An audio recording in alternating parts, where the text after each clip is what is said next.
एक मनुष्य था, एक मनुष्य सृष्टि को देख रहा था, सृष्टि की रचना को देख रहा था और सृष्टि की रचना को देखते देखते कहने लगा कि भगवान के हृदय में दया नहीं है, भगवान के हृदय में करुणा नहीं है। बहुत सुंदर प्रसंग है सुनने वाला।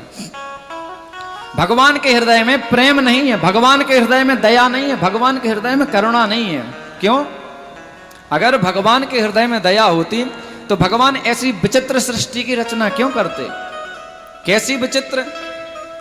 महाराज वो भक्त कहता है कि बताओ ठाकुर जी ने एक कद्दू की जो बॉल होती है उसमें कितना बड़ा फल लगा दिया, और कद्दू की बॉल ऐसे लटकी हुई होती है और उस पर वो कद्दू का फल ऐसे लटक रहा होता है। उस समय महाराज उस कद्दू की जो बॉल होती है, जो मेन तत्व होता है, उसको कितनी पीड़ा होती होगी, कितना कष्ट होता होगा।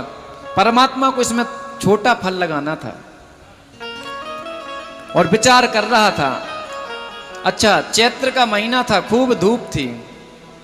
महाराज धूप में विचार करते करते वो आम के वृक्ष के नीचे जाके बैठ गया और आम के वृक्ष के नीचे जाके बैठा और परमात्मा की सृष्टि में जो ठाकुर जी ने रचना की है, महाराज एक तोता उड़ता उड़ता आया और आम के वृक्ष पर बैठ गया।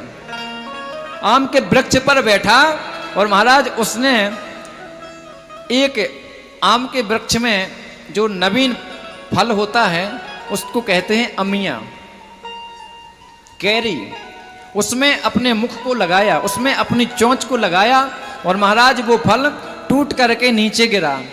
नीचे गिरा, वो कहाँ गिरा?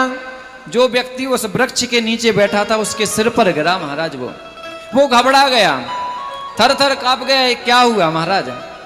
उसने देखा कि आम के वृक्ष पर तोता बैठा और तोते ने मुख लगाया आम में, तो वो अमिया हमारे सिर पर गिरी है।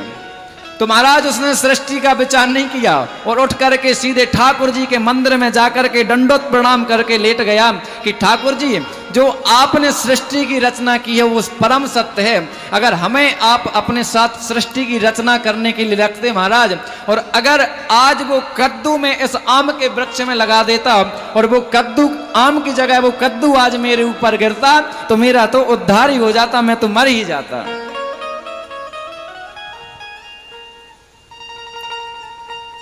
तो हमारे भगवान निर्दयी नहीं है, भक्त वत्सल हैं, करुणा निधान हैं, दीनों पर दया करने वाले हैं।